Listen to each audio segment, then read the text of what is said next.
Hi guys, it is my second day of my 2 days off, so it's a Friday. Last time we spoke, you just been with me on like an errand day, and now it's already like, I think it's like 1 o'clock in the day. I've been spending my morning rage cleaning because tomorrow we are surprising my best friend here for her bachelorette's party. Maybe there will be footage of that in later videos, I don't know. But I've been rage cleaning, getting the house ready, yeah, just been chilling on the couch. I had a fantastic girl dinner style lunch, you know, like candy and chips and stuff. But it's a new week for you, and it's a new video on the channel, so let's get into what we're doing today.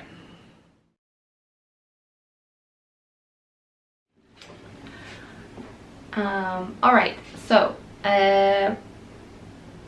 I showed you a cider haul and a satin skirt DIY 2 weeks back, I think. And in that video, I also promised you guys that I would finish the white version of that skirt. So we're gonna do that today. And then I also figured, one of you guys asked me in the comments about how I did the pattern for my dress, my Clio Peppiatt inspired dress. I used the Lutterloh system, but I figured I would just quickly show you how to use that, and then I'll also link below if I can find a really good video on how to use the Lutterloh system. It's easy enough. You just like, if you try it once or twice, then it's super easy, but you just gotta think a bit like the first time you do it. So those two things we're doing. And speaking of the Clio Peppiatt dress, I still have that pattern, and I made like 3 different patterns with it. Also the lobster dress pattern is from the same pattern, so I'll try to talk you through a bit like how I worked with it. But yeah, let's finish the white satin skirt first.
The pieces that we are working with for the white skirt. We have our front panel. I decided to actually cut these 2-piece front and back panels because that gave me more fabric to work with. Like, I was able to cut my fabric in a more efficient way, and I've also been thinking about making a skirt this style, so that's why we ended here instead. But we have our front piece up here, so it's gonna go up a bit. It's gonna have that nice like rounding up on the thighs, and then the front section, which is cut wider, and then we have our 2 back pieces. Decided to put the zipper on the middle back, so that's why you're seeing this, that's why I've split it in half.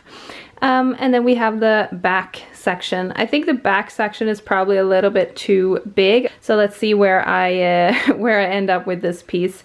But the first thing we're gonna do is just overlock all of the pieces and then sew those two together. what I did here was I originally wanted to make like a ruffled style front, but I tried that and it looked really weird on.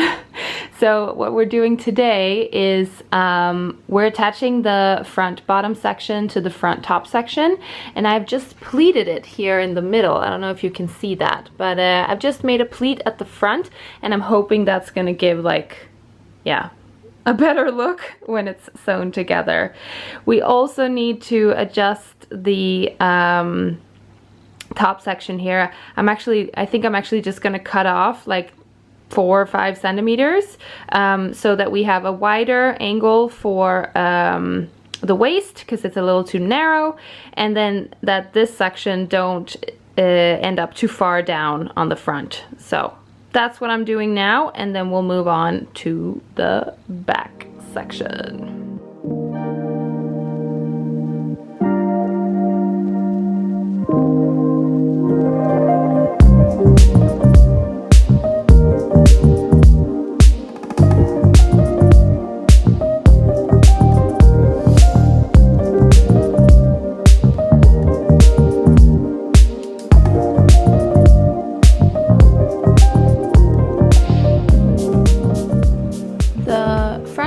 Is all sewn together. I even pressed the pleats a little bit just to get like a really smooth transition.